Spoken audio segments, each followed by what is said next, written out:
I'm fat bearded Mark Zuckerberg.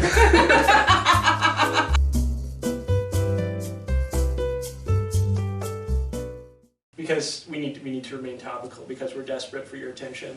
So the first thing that I don't know if you, I'm sure you guys saw this, the fake Star Wars boycott. Oh, did they finally decide it was fake? Yeah. Okay. It was a 4chan off. 4chan. Oh, of course it was. So for those of you who don't know, when I guess it was when the trailer came out, when the final trailer came out, the main character is Finn. Finn is a black guy, and then the other main character, what is her name? Ray. Ray. Yeah. Ray. Yes.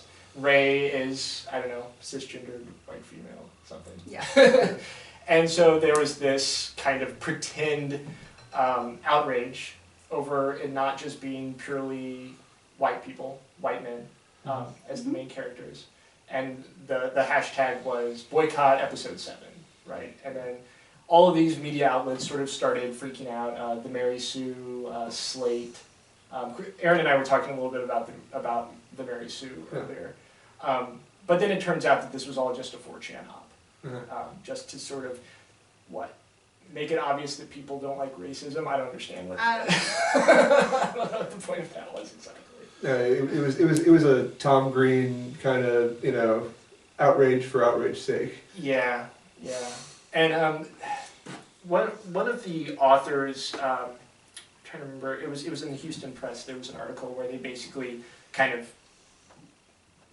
talked about how all this happened and kind of the history of 4chan ops and that sort of thing. And I think he made a good point, or she made a good point rather, where she was saying, what this does in some sense is it sort of desensitizes us to actual racism. Yes. Because it's just sort of saying, I'm not as racist as those fucks. I'm not as racist as those fucks. Right. I may be a rabid racist, but at least I don't hate Star Wars. I'm not a real racist. I don't own a white hood. Yeah. And I mean, I don't know. It just made me think of the thing with Thor and what was that character's name? Heimdall? Heimdall. Yeah. Who why not was a black guy in Marvel movies because Marvel would like to appeal to more people than just white men. Right. He's amazing. Yes. And what is his name? Idris Elba. Idris Elba. Thank you. Right. He should be in everything. He should be in everything. Next Bond, please.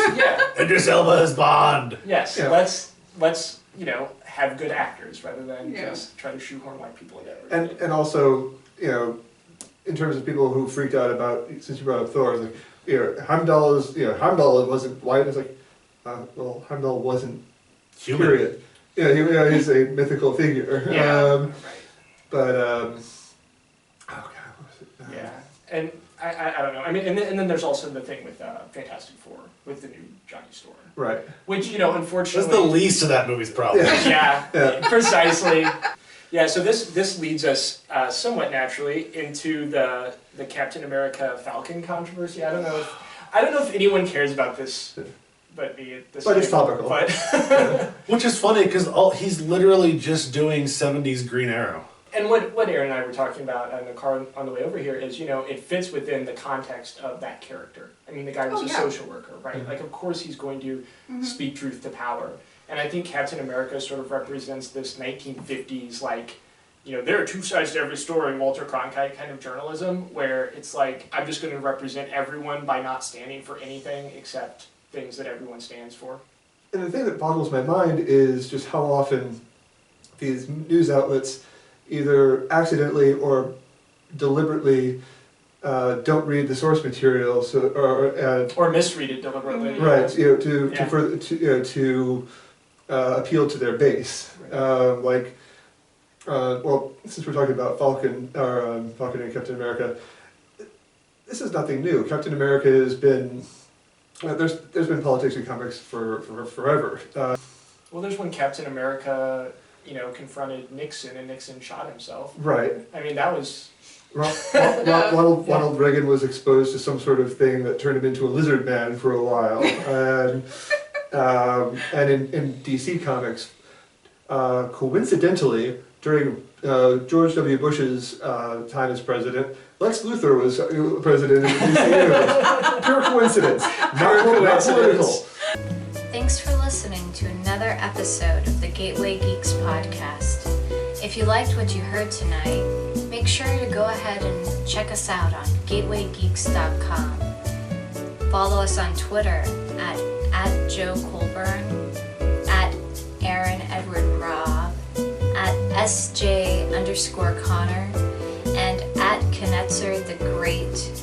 And if you're interested, also check out our very confused Loot Crate video, our upcoming YouTube channel. Like us on Facebook at Gateway Geeks Podcast, and follow us on iTunes, and like and